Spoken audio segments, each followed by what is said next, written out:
jewelry making friends. My name is Joey Balistreri. Welcome to my work table and welcome to my channel. This is my second project with the bargain bead box for April, and that is called Blooming Branches. And these colors they actually kept me awake last night because I unboxed and did a bracelet video and I posted that, and I can link that below if you did not see that one. But then I had all of the beads cut open, and these are just my favorite colors in the world. Pinks and purples and this pale yellow citrine and a little pop of green. And I love flowers, and the pink bell flowers are at the top of my love list. And so I was like designing in my head last night. So this is something that I have never done before, and I'm going to try to explain what I'm going to do. And let me just pull in my sketchbook. I was trying to work this design out in my head, and so it's a really long knotted lariat necklace. I'm going to use some Brazilian waxed cord, and it's going to be a stringing and knotting necklace, but I want to make it convertible. I want to make it so that it has some really beautiful drops at the bottom, so it could be looped around and wrapped like a scarf, like any lariat necklace. But at the very back of the design, I plan to put one of these little bead frames, and then at a certain point down in my stringing and knotting, I am going to attach some lobster claw clasps to each side. And then my design idea is that this could be placed at the front of the throat, or just, along your, below your neck, whatever point you would want. And then you could pull these around your neck and use the lobster claw clasp to attach to that ring. So it would give you a totally different look than a normal lariat necklace. So I did kind of sketch out that I'm using a check glass bird, that I'm going to do a cluster of the bell flowers and another one of these bead frames down here. And I'll show you what I have pulled from my stash. And so that is, in fact, let me just zoom in instead of picking everything up. So I have one of these purple check glass birds, and this is actually half of a toggle clasp. And I'm going to attach it right to the bird with the cording, and then I'm going to do a little cluster with wire of these little bell flowers. And I just pulled some really bright green leaves from my stash. And on this side, I'm going to create some kind of a little pattern here. I had two of these little birds along with these bead frames in my stash. They're little spacer bead birds, and I just think they are adorable. And honestly, I'll tell you what's cool is I do a little test before I start a project. I just took a little piece of the cording that I'm going to be using, and I just do a test. I'm doubling the strands before I string and knot. And so I just checked every single bead that I think I might want to use in my design to see if it goes through, I don't know what that is, a piece of plastic, to see if it goes through my beads easily. I don't want to struggle with getting the waxed cord through the holes of the beads that I want in my design. So I've done that, and everything fits that I think I'll want to use except my little glass leaves. Only one of the cords goes through that little hole. So that is not going to deter me. I think that I can still either do a little briolette wire wrap on these or put a jump ring and just let them dangle, and I don't know how many I'm going to use. I'm just going to intermingle in that little pop of spring green. Let me zoom back out. So I've done that little test. The other thing that I did is I used my Permalac coating. It's an anti-tarnish clear coating, and I love this. When you're using just base metal, just fashion jewelry findings, it really keeps them shiny and prevents tarnish. So it's really thin. I have done hundreds of pieces of jewelry with this little bottle, and it's getting a little bit low. I'm going to need to reorder, but I can link this below. It's thinner than nail lacquer, although you can use nail lacquer to coat things if you want to, but it dries really quickly. So I have literally done my feather, both sides. I did these little birds. Everything has been brushed with a nice coating. I did it this morning, and including these little lobster claw clasps. One of the reasons is when you're doing a stringing and knotting project, there's not a section that you can take out, like if you have a component made with wire. If something is damaged or doesn't work, you can replace that. But on a stringing and knotting pattern, it is all one continuous piece. So I really don't want to have any mishaps like in the middle of my design. So I have two of these little bead frames. They have, let me grab a piece of wire to show you, although my stringing material does fit through here as well. I checked. But these are bead frames, so there's a hole at the top and the bottom, and you can either let this be negative space, or you can, pull your wire or your stringing material back and load your beads on and feed it through the other end, and then, they kind of float in that frame. So I am not exactly sure how I'm going to do mine yet. I was just laying out some ideas here of the little components for the end of the piece. And so if you like the idea of this design, I started with this ridiculous length of this beautiful Brazilian waxed linen cord, or it's not linen, it's polyester. It's a Brazilian cord. And this is the 0.5 millimeter, so that is why I'm doubling it. And I have no idea what the measurement is, but what I did to come up with the length that I was going to cut is take a single strand of my cord and put it around my neck at the length that I wanted it to be, and then I doubled that because I want to have two strands going through everything. And then I tripled that length because knotting eats up a lot of cord, and it's going to be a long necklace, and I don't have any idea how many knots I'm going to make. I think my pattern is going to be random, or maybe sections of color blocking where I do a section of these dolomite beads.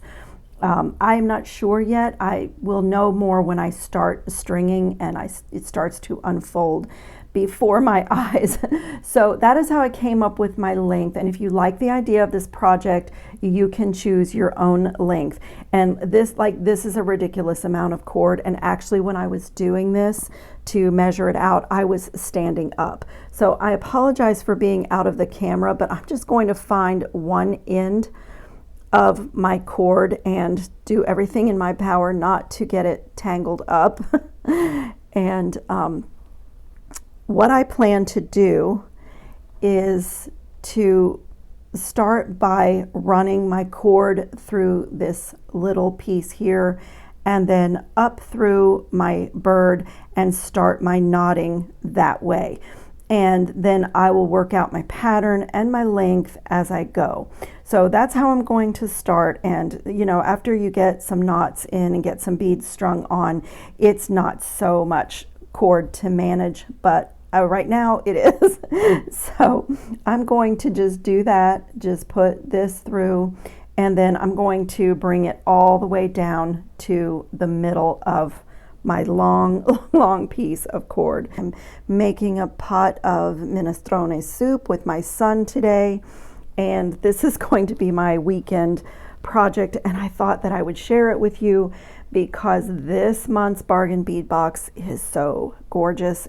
I got it to the middle, and I am going to put a knot right here, and it's just going to be a simple overhand knot.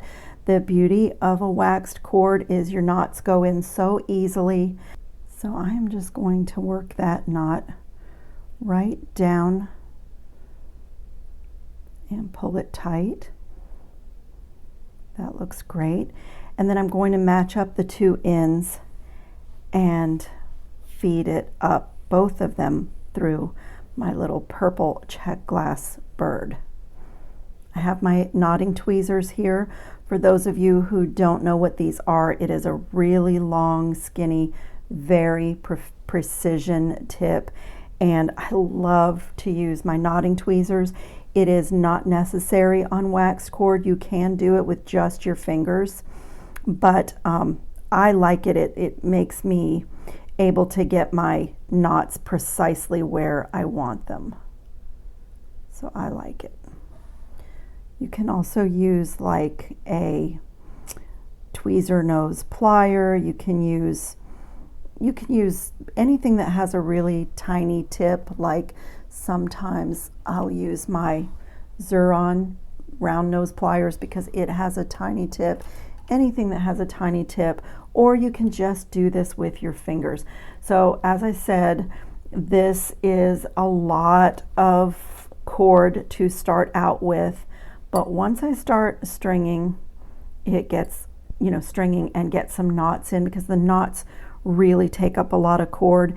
And so once I get a few in, it becomes a lot more manageable. Before I tie this knot, I want to decide if, now that I'm looking at it, my bird is too close. I feel like the bird is too close to my clasp, and so here's where I'm going to start beading. I'm going to go through the beads and kind of decide if I want to do a green bead here or a leaf. I mean, just have to think that through. And so if you like the idea of a convertible lariat necklace and you like this idea, stick with me. I have never done this before, and if this is not going to work, if there are going to be pitfalls, I think that if I don't like the way it hangs when I use the lobster claw clasp to attach to my back loop, the worst thing that's going to happen is I'm going to have a bead frame at the center point of the necklace. And since I'm using one down here, I don't think it will look bad. So I love to make jewelry and I love cool, interesting designs, but it doesn't work for me if pieces don't hang right and if they're not wearable, if they're too complicated. So I'm kind of designing on the fly. I love the idea of this. And if you like the idea, then I'll try to deal with all the snags and bugs and pitfalls and give you a heads up about that so that you don't have to go through it with your own project. So that's the method to the madness. And I'm going to take this little bird off because I do feel like he's sitting too close to my little embellishment at the bottom. So as you can see, lots of cord to manage.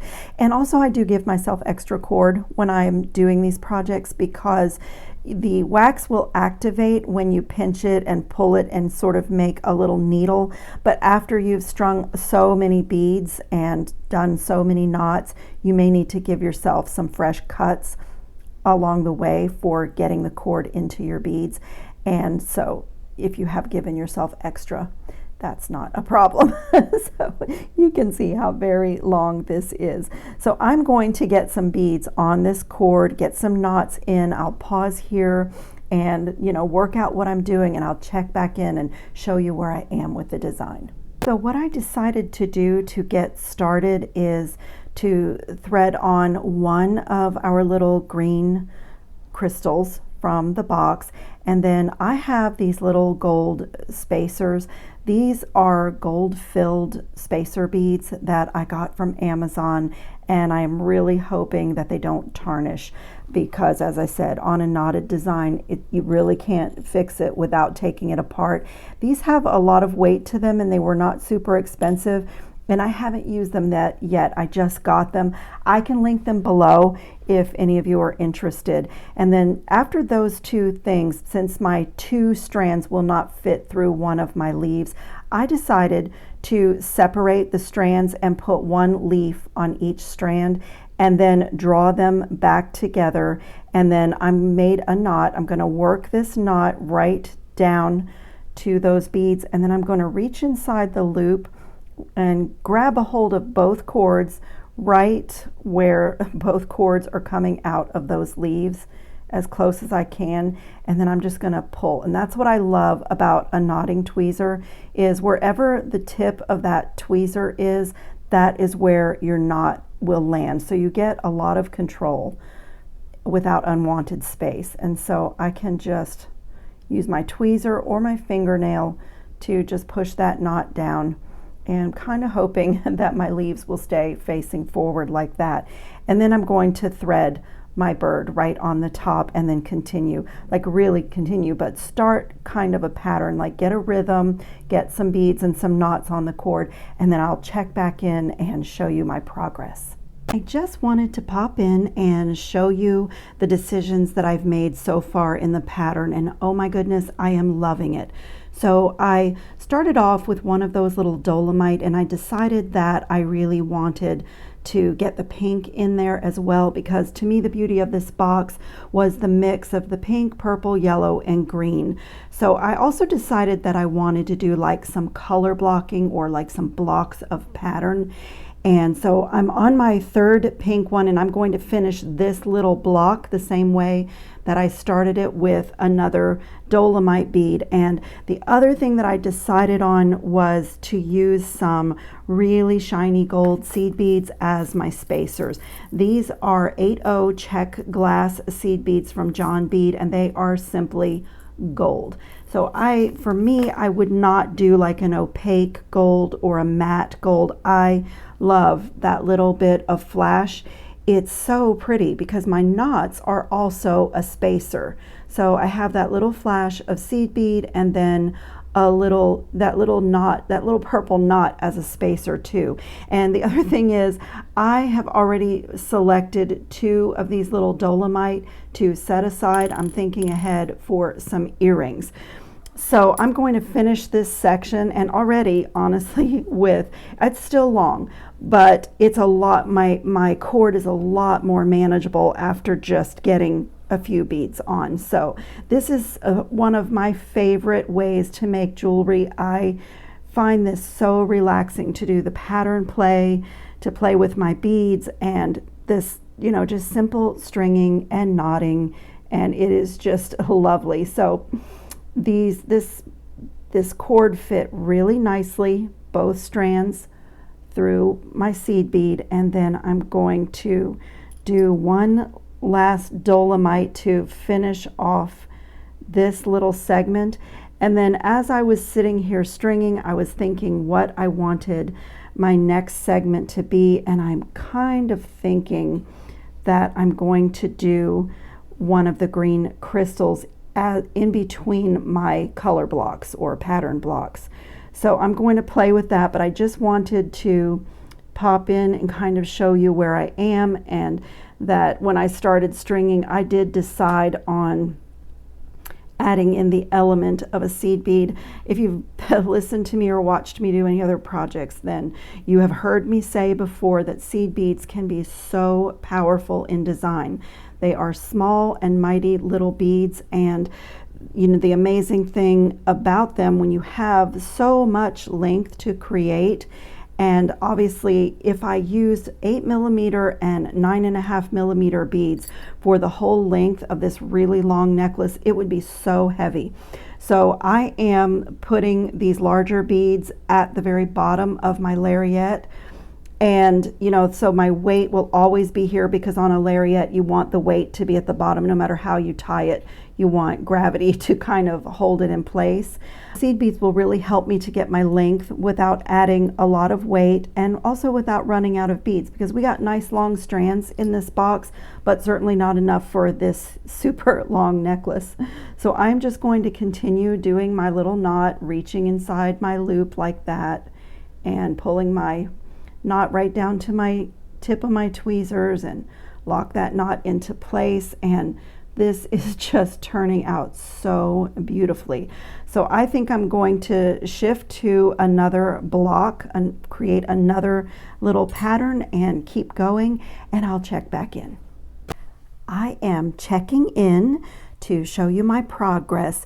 Yesterday when I started this, it was Saturday afternoon, and now it is Sunday afternoon. So I did a little bit yesterday, and then I'm back at work today. And so this is my gorgeous pattern. I am so happy with the way this turned out. I've actually done like color blocking or pattern blocking, if you will. And so you've probably heard me say this before if you've watched my videos that when I am stringing and knotting a project like this, it is so relaxing. It lifts my mood. My hands are busy. My mind is creating. And I just love it. And, you know, I have a lot of time to sit here and kind of look at the beads and make decisions. So I love the color palette of the Bargain Bead Box, and I've stayed with that. But I did go into my own stash and pull in some more of these pinks. So I have here some little crystal cube, they're 4mm little cube beads, and they are from the Bead Box Bargains, from the sister website to Bargain Bead Box.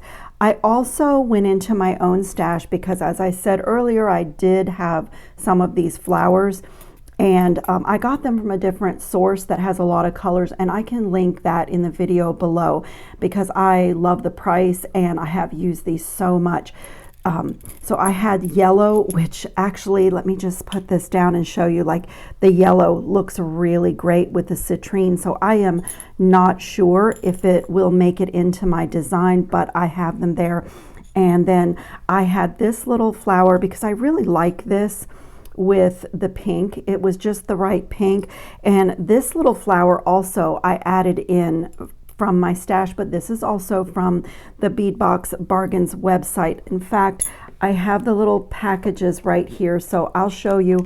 I don't take the time to check and see if they're still on the website, but this is CRYS 2019 is the little crystal cube beads, and they match these 9.5mm crystals that came in the box so well, and the little bicone beads. But I needed more of this color because these are quite large and a little bit heavy, and I wanted to minimize that because this is a very long piece. And then these beautiful little pink check glass flowers with the gold wash that also, they just look great. Like when you lay them with the color palette, they just were perfect. And these are also from Bead Box Bargains. This is CZ4804, and it was a 10-piece set, and I don't remember when I bought it because if you've been on my channel, you know that I constantly replenish my flowers, and I like to keep a good stash. So as I pointed out earlier, I'm trying to keep my heavier beads toward the bottom, keep the, you know, the weightiness toward the bottom on both ends. And so my pattern is blocks, like I did a little flower block here, then I went into a citrine and purple block, and then I did a green and purple block, and then I did just a little kind of a spacer, just pulling in that dolomite up here, and then a little section with the pink bicones. And I love the way the purple cord is knotted in between, and also the camera is picking it up. Isn't it cool that you can see that purple cord running right through? So it really gives you that pink and purple and gold.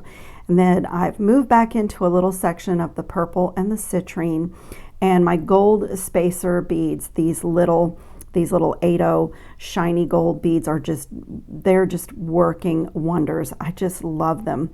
There was one other thing. Oh, here, I did a little section here where I brought in those spacer beads that I have that are gold filled. And, you know, I'm a little bit concerned because I haven't had them very long. And this is not the best piece to do a test run to see how something holds up because it's a very long knotted necklace and I can't do much about it if they don't look good. But the reviews were amazing. People said that they bought these for Etsy shop pieces that they were selling and that they wore them in the pool, in the shower, and they did not tarnish. So the reviews on this bead were really amazing, and I can link it below. What worried me about it, and I wish we had Feel-O-Vision, is the weight, because I have other gold filled things. I keep a little bit of high quality things to work with, and they don't have this weight. So I am just like not sure if it's a brass base. I'm not sure, but anyway, I'm gonna hope for the best, and you know, they're in there now, but it just kind of tied in the one that I added at the bottom, and it just looked really good in between the green crystal just to brighten it up because it is a dark green. And so now this is going to be my center point of this long necklace. And so I have thread my cord through just one hole of this bead frame. Let's see. I'm going to put a knot right here and kind of place it so that there's a little bit of space showing on my bead frame. Just kind of place it, and this is where knotting tweezers can be really useful, because when you reach inside your loop, wherever the point of that tweezer is, that is where your knot will be. So I have to decide if I want to knot right here, and I think I will. I think I'm going to knot right where that bead frame is, so it's locked into place. Because if this design works out to make this convertible, then it will be nice to have that in place. And honestly, if it doesn't work out, and what I mean by work out, it's really important to me, not only that things look beautiful, but also that they hang properly and they're comfortable and wearable. So this is definitely a piece of artwork, but I do want it to hang right. And I've never made this before. I'm working from a sketch, an idea that was in my head. So I always like to have a plan B, especially when I've done this, put this much time into a piece. And so what I have decided to do, this is going to be the drop. I'm going to do a little grouping right here at the bottom of the other side of the lariat. And so what I have decided to do, I went ahead and put my Permalac coating. Let me just show you how I did it. It's dry now, I think. Let me see. Yeah. I went ahead and did a third bead frame with the Permalac coating, and you know, it's just a matter of brushing it on like you brush your nails. So I had a little scrap piece of wire here, and that's what I used to make sure it was coated on the inside and all around, and it's dry now. And I think my plan is to, as I come down my length on my second side, to put a third bead frame in the pattern, just because I love the look of odd numbers in design, and it looks very planned out and purposeful. And then if I end up not making those adjustable connections that I'm planning to, if I don't like the way it looks, then I just have these beautiful bead frames in the design. So that's where my brain is going. And so this is what I've been doing, is threading. I've pretty much been using these seed beads in between every single bead. There's a couple that I decided not to, but they just add such a beautiful glow to all the beads. I mean, it's such a pretty palette, but it's just really beautiful purple and gold and pink and yellow. I mean, it doesn't get much better than that.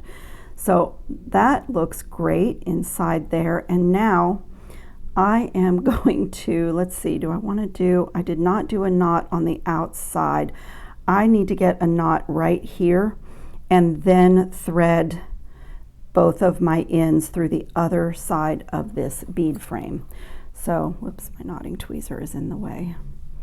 So as you can see, I still have quite a bit of length here, but it's a lot more manageable, and I did not want to run short on this design. So I'm about to make a mistake here. Reach through the loop and get a hold of that. See, that is what can happen when you try to do this by hand. I want to make sure that those beads are tight together, and right where that tweezer is where my knot will land when I pull. So a knotting tweezer can be a really great thing. It's a very inexpensive tool, and I just really, really love it. And look at that. It's going to be perfect.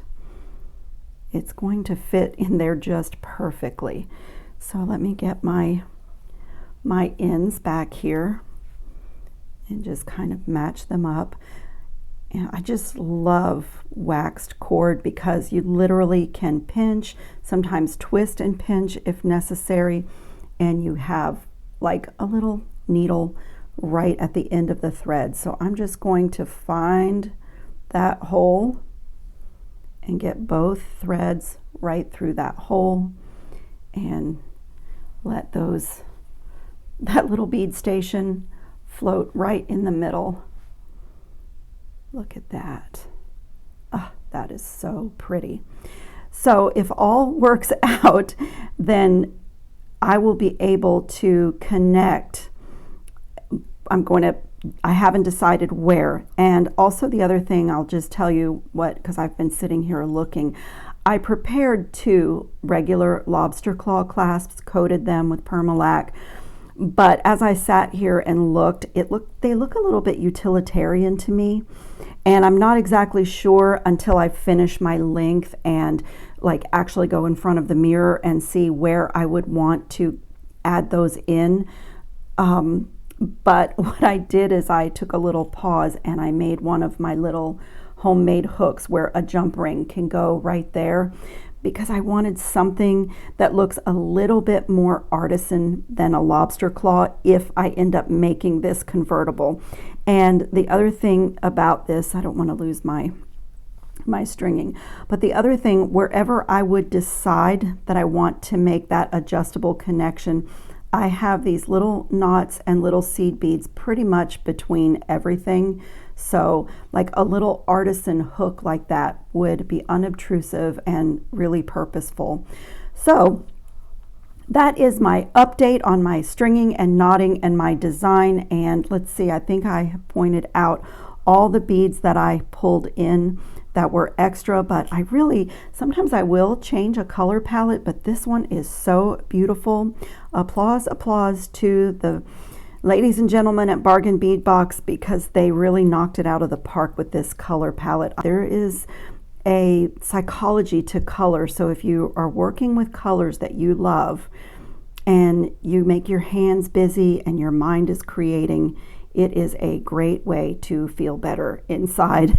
And I love doing this. And of course, these are my happy colors: pink, purple, yellow, gold. I just absolutely love this palette. So I am going to continue creating patterns. I will pause here and check back in when I have finished more of my stringing and knotting. I am checking in to show you my progress. So I'm working my way down the other side, and I did make a mistake. I got my directions mixed up, and I was realizing after I did a few knots that my birds would be upside down. So I had to carefully unknot a few little sections here on the other side so that my 2 little gold birds would be facing the right direction when the necklace is on the body. And I have also added in another one of those little bead frames, and I've been in front of the mirror, and I know some of you are saying, this girl has taken leave of her senses, because this necklace right now is about at 42 inches long, and I intend to keep adding length and keep knotting. A few years ago in a fashion show, a designer showed a necklace worn crossbody, like a crossbody bag, where the necklace went all the way down to the hip. And I actually saw it in a runway show from, I think, Milan Fashion Week for this year's styles as well. And I have always wanted to do a necklace like that I could wear that way. So I am almost there. I'm going to do another 10 inches or so of bead stringing and knotting, and then I will be back to check in with you, and I'm going to put some little dangles on both ends of the necklace and, finish it off with you. So this is my little update. I'm going to keep working. If you are making along with me, of course, you can do whatever length is pleasing to you. You can do a lariat at any length, but I love this super long length because as I stood in front of the mirror, I could wear this pretty much any way you can tie a scarf, like even doubling it and doing like a lark's head knot around your neck, tying a knot in the middle, wrapping it around the neck 2, 3, 4 times. When you have this much length, you can even use at this as a belt. So I am having so much fun, and I'm going to keep going with my beautiful design, and I will be back to show you the finished product.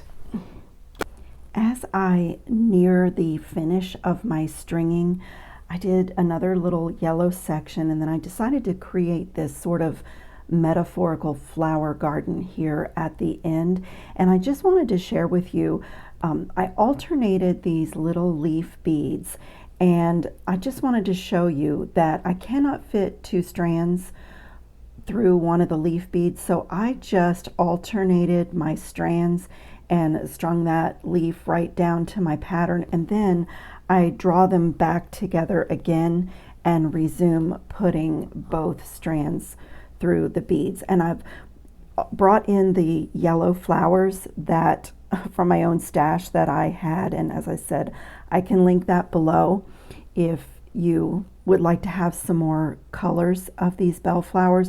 If you've watched any of my other videos, you know that I use these quite a lot in a lot of different ways. But I just wanted to show you how I created this little flower garden. So just separating the strands, getting that little bead on there, and then resuming putting both strands through the beads. And then I just get my knot, put my knotting tweezer really tight against that bead, and right where I'm pulling, then I have no unwanted space, and tighten my knot down, and that's holding those little leaves in that alternating pattern. So that's my little flower garden section, alternating the yellow bellflowers that I had with those pinky purple ones. It was such a beautiful color that came in this month's box, and I just love this little section of the necklace. So I'm going to finish my last little bit here, and I'll be back. I am all done with my stringing, and I am thrilled with the way this turned out. This is impossible to show you on my beading mat, so I am not even going to try. I will put some pictures up at the end, and I am going to film a video showing all the different ways to wear this. So what I want to do is just show you how I finished off the 2 ends. I have a little bonus project here. I designed a gorgeous pair of earrings, and I want to show you what I decided. I have gone to my own handmade little hooks that I make, and the little knots in between the beads just work perfectly. And I've pulled out some gold-filled jump rings, and my little hooks here can actually hook almost anywhere on the length of my necklace. So if I want to wear this as a focal point and shorten this, I can wrap these other links around my neck, and I have this little hook here to secure it wherever I have decided to place it. And I think I'm going to do one more. I was just playing with it around my neck, and so I marked a spot with a jump ring right here, and I'm going to make one more of those little hooks for that. And then for the end of this part, I just took the yellow and pink. I had 1 pink bead left from the box, and I still had some yellow beads from my stash, and I just kind of created 3 little patterns. I did the citrine bead as the center of the pink, and then the pink bicones as the center of the yellow, and again the gold filled jump ring. So I'm just going to attach this last little dangle on this side. I did try attaching directly to the little toggle, but it just didn't move freely, and this necklace is so over the top. I wanted it to just continue to be, you know, dangly and beautiful. And then on this end where I have done my feather, so my little, let me just back up a bit. I have my little flower garden pattern leading down into a section of the dolomite and the crystal, and as you can see, that's where I've marked the spot to put another hook. And then I did my 3rd little bead frame with the same thing that I did at the other side of the necklace, and then I just finished off with one more flower and my bird feather, and I decided to do a little boho like tassel here. So I just did a creative loop with my last and final knot so that my feather would hang and move freely. So instead of making the knot super tight, I just created a loop with the waxed cord and then did a double knot there. And I will put a little bit of GS Hypo Cement on that knot as well, just because it's the very end of a lot of stringing and knotting.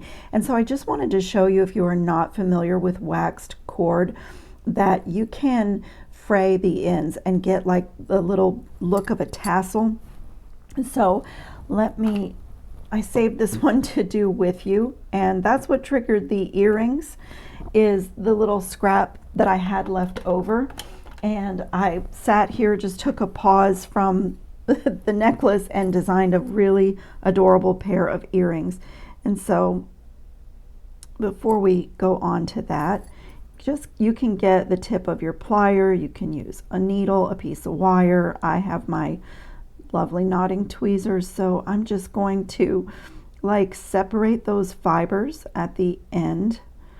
It's funny because I've been trying to keep them together in a nice sharp needle for the entire length of this necklace, and now I am separating them. So that's all you do, is just like take and kind of open up that cord.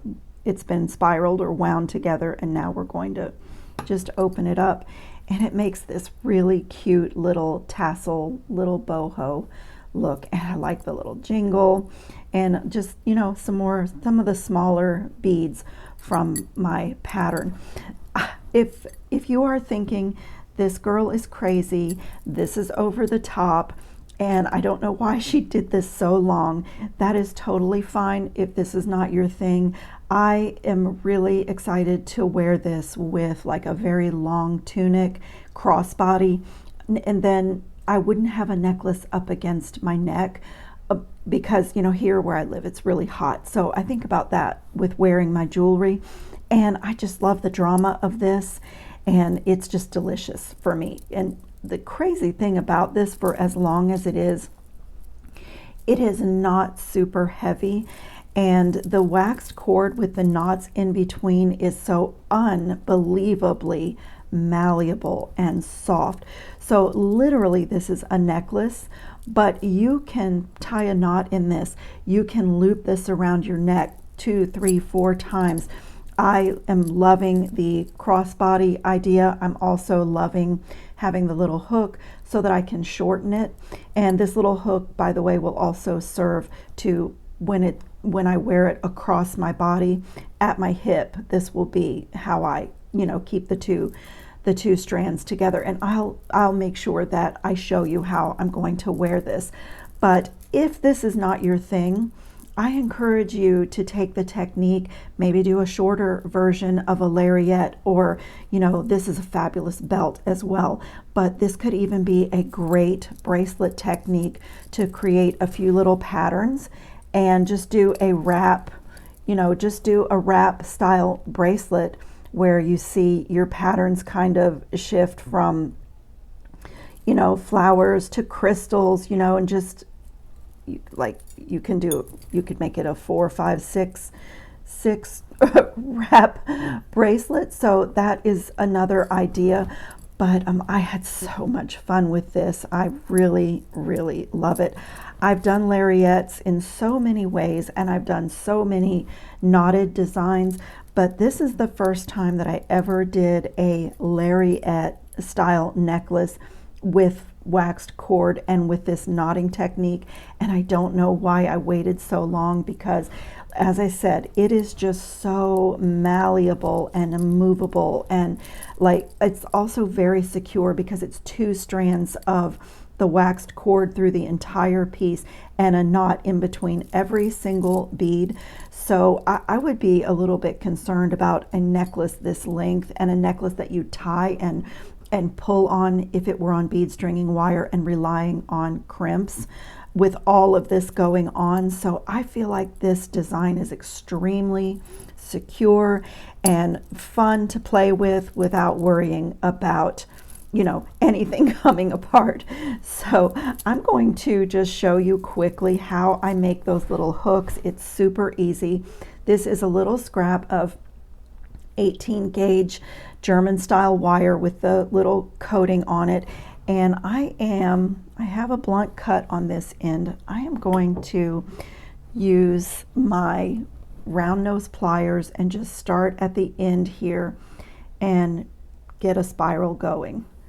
And these are very organic. This will not match my other one, but I switched to this idea for this piece because I really didn't like the look of the lobster claw clasps. It would be functional and it would definitely work for this idea, but I really wanted this to look artisan. And I don't want this to be big, so this is going to be a really, really small one. But when you're doing a little hook like that, you just have to remember that you need a space here for your jump ring so that you can attach it to your piece. So I'm doing a little bit, not a tight spiral, kind of an open spiral, and I just want to get a few little curves in there. That looks good. And then back with my round nose pliers, I'm going to just choose a little spot on there and just bring that over in a nice dramatic curve. You can hand sculpt this. You can, you can adjust your little shape there. And then I'm going to come right about here, do a nice little cut.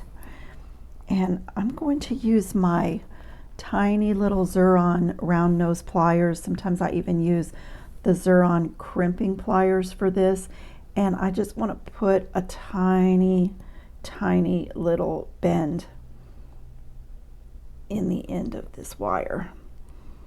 Just a teeny tiny little bend. Now I'm going to hammer this, so I will have to work on that a little bit more. And I'm going to pause the camera because these little hooks are so small that what I do to hammer it is take my bench block here and I will use my pliers to hold it like this on the edge so that I don't hit my fingers. And I'm going to use this little ball peen hammer, so this flat side will, flatten my piece. And then I put a little bit of texture with the ball side of this hammer after I have hammered it. It just fell on the floor. So I'm just going to pause because sometimes with these tiny little hooks, the other thing that I do is instead of trying to hold it, you can just go slowly and do like that, but sometimes I just give it a really good pounding like that. So I'm just going to pause, get this hammered and textured, and I'll be back to show you how I sculpt the final bit. So when you hammer, you misshapen your shape that you started out with, and it's just the nature of it, but it is totally okay because you can come back in and either with your pliers, or even sometimes I just do like a hand sculpt. I want to make sure that I have a space here for my jump ring and that I have the shape that I like, and also that I'm not going to lose my little hook. So I spread open my spiral when I was hammering, so I need to close that a bit. And it is work hardened because of the hammering and the texturing, but you can still move it a little bit. You can still like sculpt it. So, and this one is so small that I'll use my pliers to help me get the shape that I want. If I want to tighten that spiral a little bit, that actually looks pretty good to me. I want to just bring this hook down a little bit more so I can go back to my round nose pliers and just make those little final adjustments to the shape.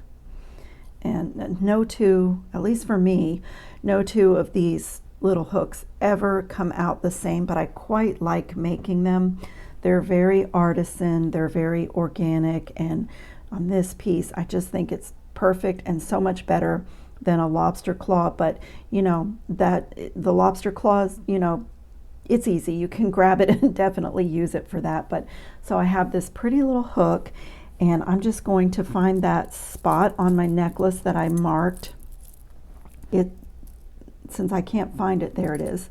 Since I can't find it, I like that, because if I want to wear it just looped around my neck, just hanging, and not be using the hooks, then, you know, they aren't noticeable. So I'm just going to slide that little, I need to open it a bit further. Just slide that on. And you know, I kind of like my handmade hooks also because they just look a little bit like a dangle in the design. So as I said, I am not even going to try to show you what this piece looks like here with the camera at this position and at this angle here, so you can see where my two hooks have ended up and get a little glimpse of it. There's my little birds, the little flower garden section. This is so stunning and beautiful, and it was so much fun to make. And so as a little bonus project, I had that leftover cord and I created this little tiny earring drop and made it a little bit edgy and a little bit contemporary with one of these slim bar connectors that I just had in my stash. And I don't have an ear wire on this because I love my interchangeable lever back ear wires, and so that's what I'm going to do, is just slip this on to one of those. So that is all I did. It was a little bit of a creative knotting, and I did put a little bit of glue on my knot. So here's how I started, just playing with the pattern. Let me take these off of here and I'll show you exactly how this is strung. And you know, a nice little length like this is about 15 inches of my cord is just helpful so that you don't struggle getting your knots in there. So I just put one bead and got it right down to the middle. I like this dolomite bead, and then one of these gold filled spacer beads, and they have such a nice weight to them, so they really help to kind of make this drop land right. And then one of my yellow bellflower beads facing up, and then I put one of the pink bicones. It looks so great, this pink in the center of the yellow, and also you can see the cord through it just a little bit, so you get that little peak of purple. Really, really pretty.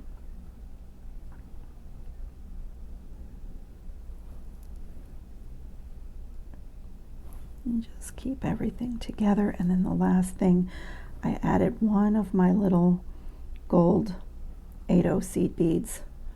That little bit of flash has just been looking really great, as you can see, in between my knots. And I didn't pull this super tight. Whoops. I don't want to unstring what I just strung. And I'm sorry guys, you know what? I just realized that this is like truly interfering in seeing what I'm doing with the earrings. I hope that's better. Okay, so I just want to make sure that when I pull this down, that it is centered on that bead. So that bead is floating right in the center, right about like that. And I'm going to just have a look at my other one and see how far I pulled it down. Okay, and just a simple overhand knot. And this is where the precision of a knotting tweezer can really help you to reach through that loop, and you can really, really see what you're doing. And then where I pull is exactly where that knot is going to go. And then you can also pull this way a little bit too. So pretty. It's just such a lovely little drop. And then both of these threads actually did fit through my little connector bar. It has a really tiny unobtrusive hole. I can't remember where I got these. If I can figure it out, I will try to link it below in the description box under my videos. I always try to take the time to link anything that I have shared with you or used that I think you might be interested in for your own work. I know it saves you a lot of time.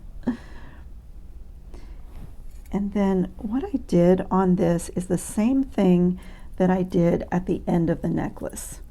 Can you see how it's almost like a little loop just to make sure that what's hanging is centered? And I'm going to do the same thing here, is just kind of make a little loop like that. And I want to try to match my other earring as best I can.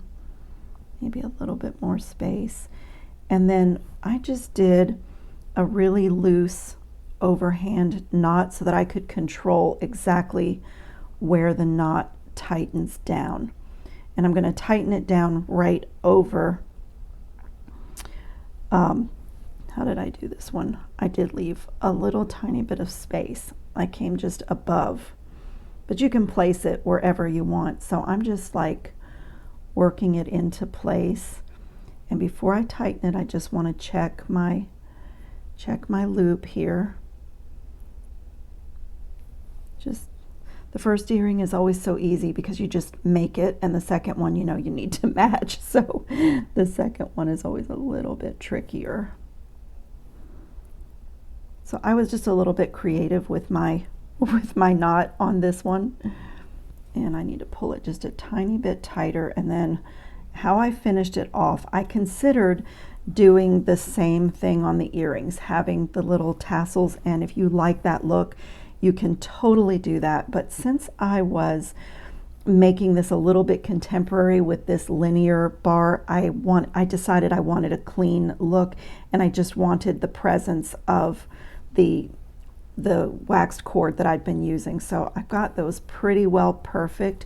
And then what I did is I separated these two strands and pulled really tight. And then I just came around to the back and did a regular overhand knot. I think I did it twice. I'll do it once and then look at the size. Because again, I'm just trying to match my first earring. And I definitely, you know, will add a little drop of beading glue to this GS Hypo Cement or anything like that. And I did that before I cut. So let me compare the two. Looks like I can do one more.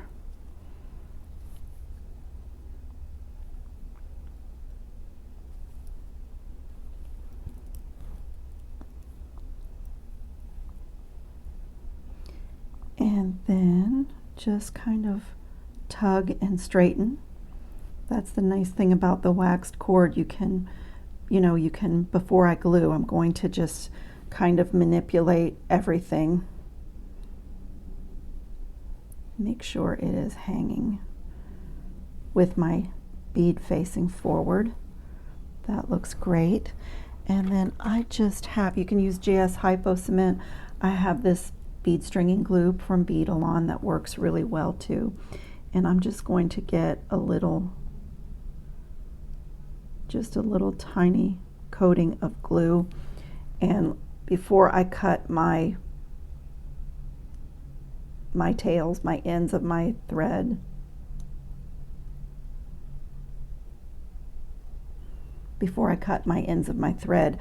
I will let that dry. And that little sweet pair of earrings is done. And I'm just going to open this jump ring.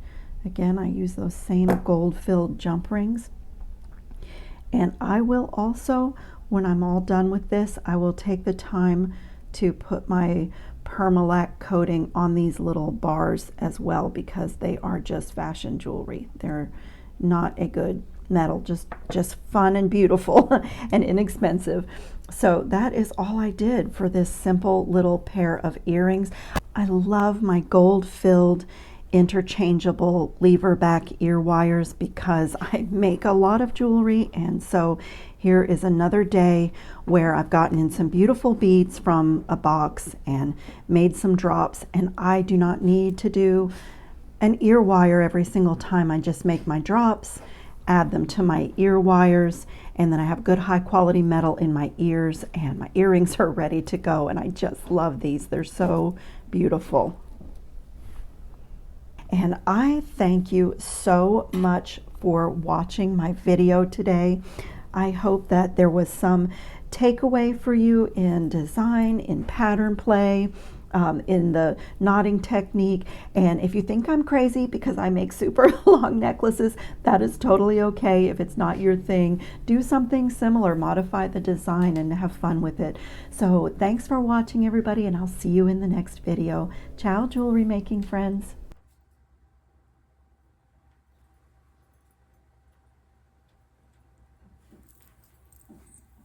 This is so cool because with my little hooks that I've added in, I can attach the two sides anywhere that I want on the necklace and make any number of shapes and designs, multi-layer.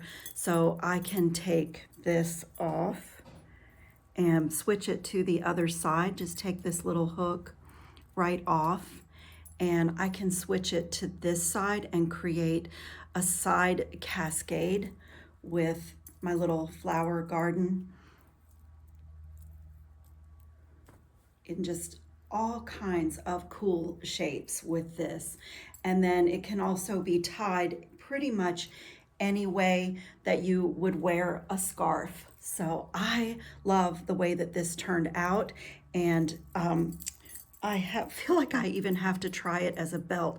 I made the earrings as well, and honestly, I probably would wear the earrings separate from the necklace because there is a lot going on in the necklace. But I love the way this turned out, that I added those little hooks. So this is totally convertible.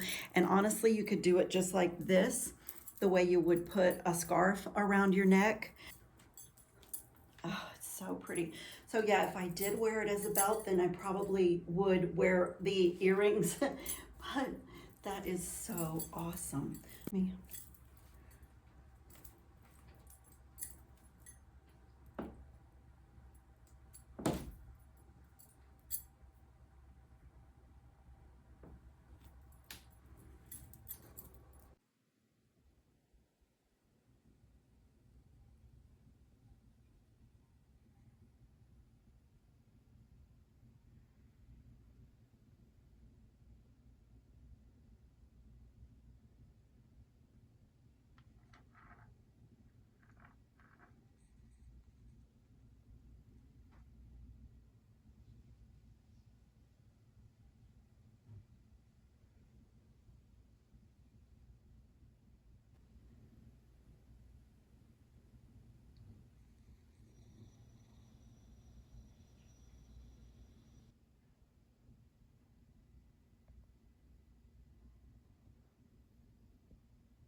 Hi, baby.